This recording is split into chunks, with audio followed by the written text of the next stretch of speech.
returned. What deed of mine could deserve such agony?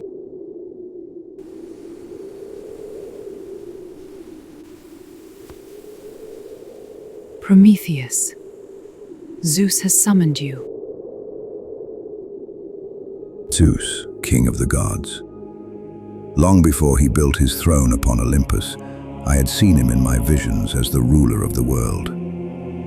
I believed he would bring an age of peace, free from hatred, to all. I helped him win the war against my own kind.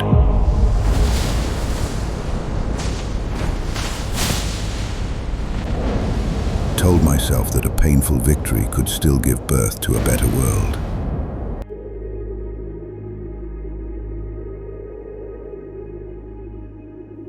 But the earth did not feel healed.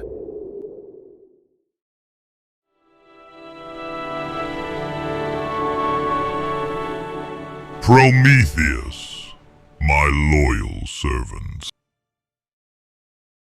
As you are well aware, no living creature survived the fires of war. We have won the heavens, but we do not wish to rule over an empty world. We entrust you with the task of filling the earth with life once more. Take this vessel of gifts. Give one to each creature, so it may survive in the world that is to come.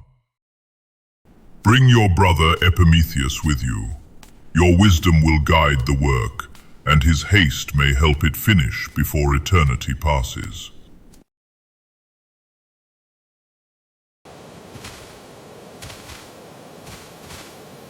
My brother and I journeyed toward the rivers. I took clay from the riverbank and began my work. I believed peace needed to take form in the hearts of the living and be carried with them across the world. So I strove to make them complete in every way and spent a long time shaping them in the image of the gods. In the end, I breathed sparks of my own wisdom into them and gave them life. Now it was time to give them one of Zeus's gifts, so they might be able to care for themselves. But when I turned back to the vessel,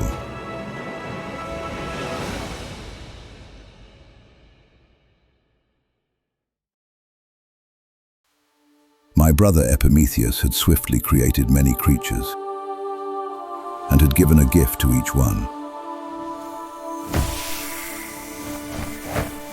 They had fur, claws, wings, and keen sight. But my creation had nothing. I tried to teach them how to protect themselves. Unlike my brother's creatures, they learned quickly. But whenever one of my brother's creatures attacked, some of them were lost. At night, they trembled in the cold. It would not be long before they disappeared from the earth. They needed another gift from the gods. And I knew exactly what I had to ask of Zeus. Fire? Mighty Zeus, if you do not help them, they will perish. If the gods command life to return, then the gods must not abandon it. They were created to serve the gods, not the other way around. If your creations are too weak, then perhaps they deserve to disappear from the earth. Fire belongs to the gods alone. And here it shall remain forever.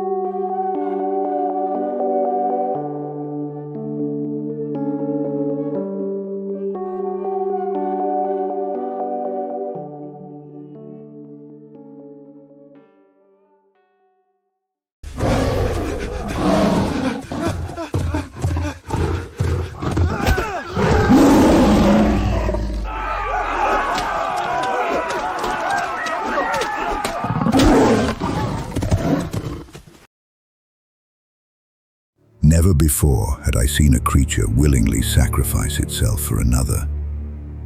They were more than I had ever imagined. No, I cannot allow them to perish.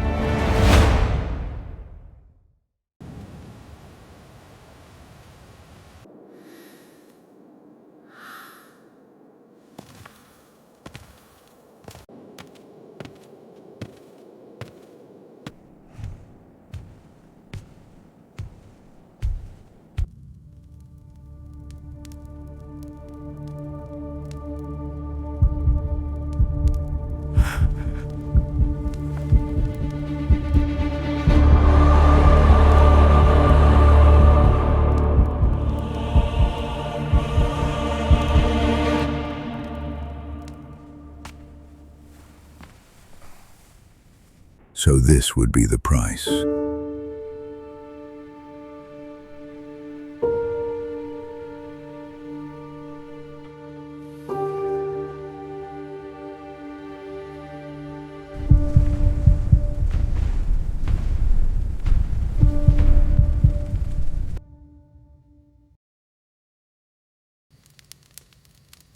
For the first time, the night did not belong to the cold.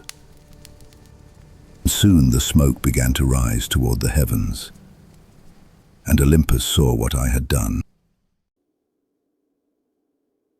You seem troubled, Father. That Titan stole fire from the heavens and gave it to those creatures.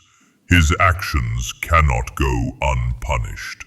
Surely he has committed a great offense. But look more carefully at them.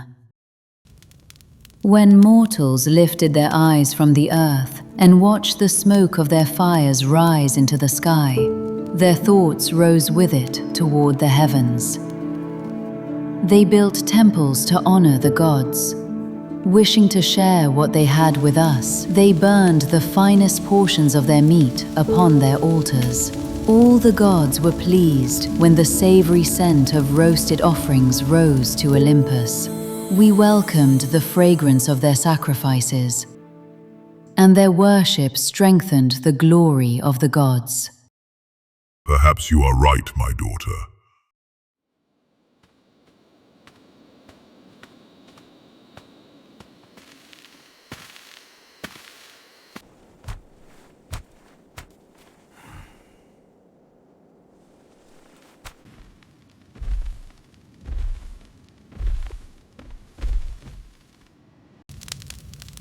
I knew how hard humans labored for their food.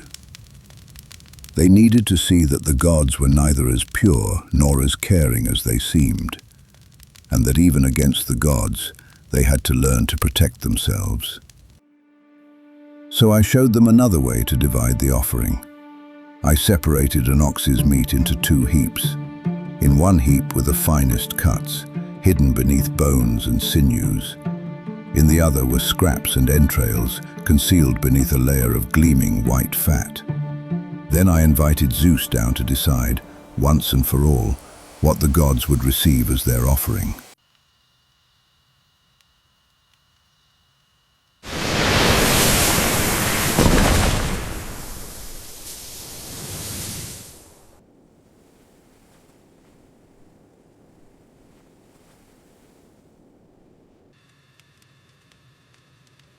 As I expected, Zeus chose the more beautiful heap.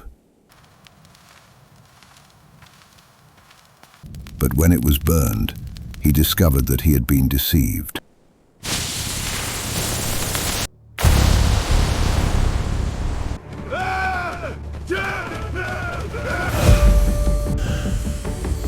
Not only have you stolen the sacred fire and given it to mortals, you have also taught them to deceive the gods.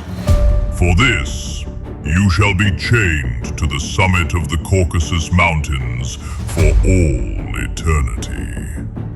Each day, an eagle shall descend from the sky and devour your liver.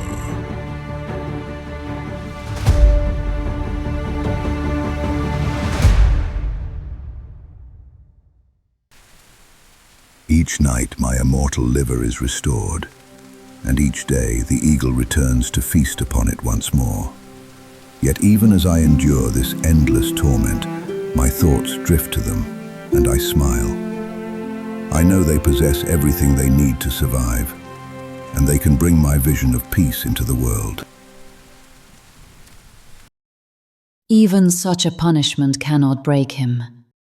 He has already gained everything he desired. No suffering, however great, could ever change that. Then to truly punish him, I must punish the thing he loves most.